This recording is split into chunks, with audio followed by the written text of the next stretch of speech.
Hey, this is Coach Kieran from Boston Scores. The past few weeks, we've looked at poetic forms and poetic techniques, and today we're going to combine the two. This week, we're going to learn about sonnets and, more importantly, how they use the Volta to make poems more interesting.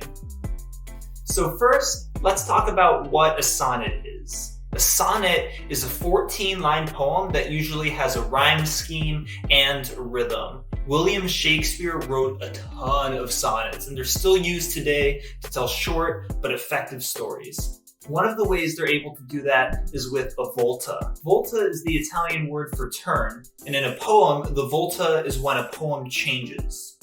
I like to think it's like the switch between a problem and a solution, but other times it's like learning something new, like telling a story about a boy going to school and then at the end saying school is in space. It changes what you knew before with new information. So let's try writing a poem with a volta.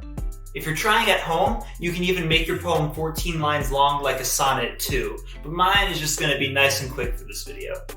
My stomach is an animal looking to have a munch. My tummy groans and it's so loud that all the buildings shake. Even though I've already had my first and second lunch, I'm still hungry. I want to eat an extra piece of cake.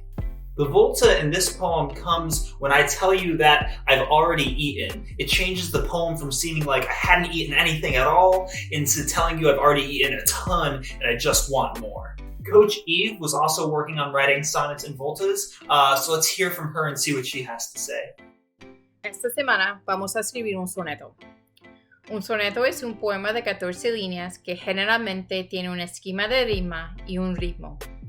Para hacer nuestro soneto más interesante, vamos a incluir una volta. Una volta en italiano significa una vuelta. En un poema, la volta es cuando el poema cambia su tema.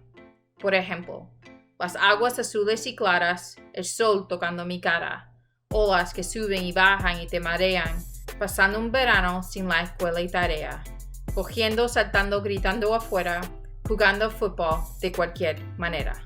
Awesome, thanks Eve. This is definitely one of the more challenging concepts we've talked about in these poetry lessons, so don't be afraid to ask an adult or an older sibling for help if you need to. And as always, make sure you share your work with us on social media.